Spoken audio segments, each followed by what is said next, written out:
Hello and welcome to Lamplighter. Today is April 17. Today we continue to read about David's dream of building a temple for God. We know that David has already been informed by God that he is not the one who is going to build the temple, but rather it's going to be built by his son Solomon. However, David has it in his heart to do everything he can to not only prepare for the building of the temple, but also to make the transition of kingship from himself to his son Solomon as easy as possible. And so in today's reading, we see a lot of things that David is doing to take care of details to make sure that all the people are in place, all the materials are in place, and everything is ready for the transition to Solomon as king over Israel, and that he will be ready to build the temple when the time comes. David is a man after God's heart. Flawed? Yes, but still a man who deeply desires a relationship with God and never gives up on that relationship, no matter what happens in his own personal life or in the life of his family. His heart is set on this temple, no matter who builds it. He does all he can to make it smooth, to make it a good transition. He wants to be as involved as possible in constructing this temple. Now, to give us a glimpse once again into David's heart, I want to go back a little bit to yesterday's reading, and I want us to reread the way yesterday's reading ended with Psalm 30, because this gives us a glimpse into the heart of a man who desperately desires to build a place for God to dwell among his people. Psalm 30 reads like this: I will exalt you, O Lord, for you lifted me out of the depths and did not let my enemies gloat over me. O Lord my God, I called to you for help, and you healed me. O Lord, you brought me up from the grave. You spared me from going down into the pit. Sing to the Lord, you saints of his. Praise his holy name. For his anger lasts only a moment, but his favor lasts a lifetime. Weeping may remain for a night, but rejoicing comes in the morning. When I felt secure, I said, I will never be shaken. O Lord, when you favored me, you made my mountain stand firm. But when you hid your face, I was dismayed. To you, O Lord, I called. To the Lord I cried for mercy. What gain is there in my destruction, in my going down into the pit? Will the dust praise you? Will it proclaim your faithfulness?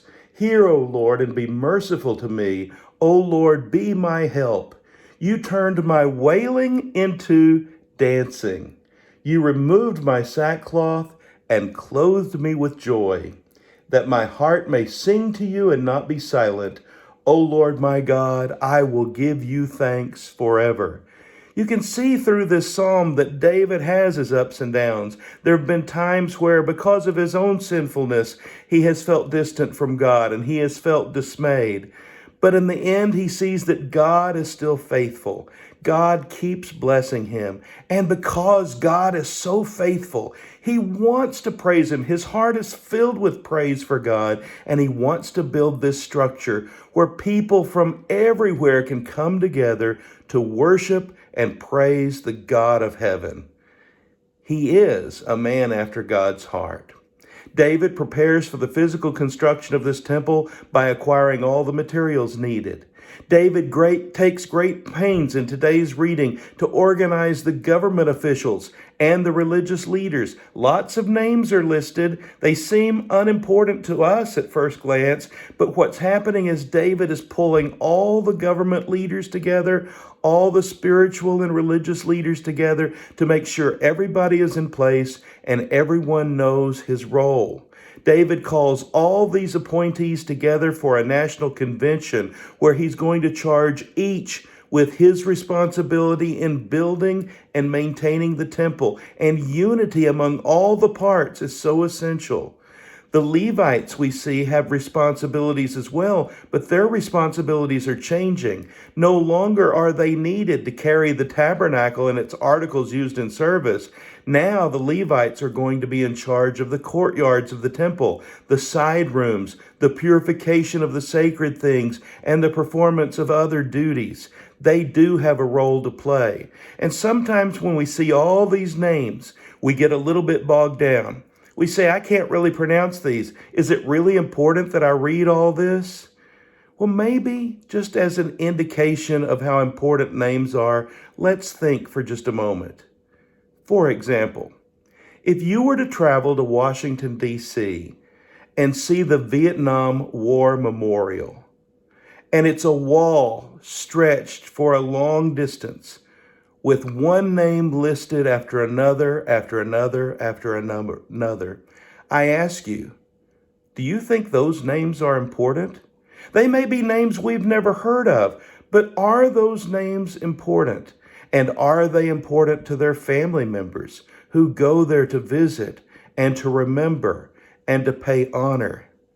The same is true when we see all of these government officials, when we see all of these religious leaders who are listed in today's reading. Their names are important. They're important to their family members, but they're also important to be remembered for a very important role they play in the building of a permanent structure for the God of heaven to have as his dwelling place, to have as a place of worship where everybody can praise him. The story is not about David, nor about all these officials who've been gathered together, or even about his son Solomon, who will build the temple. The story is about a God who deserves to be praised. Isn't it great to be a lamplighter? His word is a lamp to our feet and a light to our path. I hope you have a blessed day.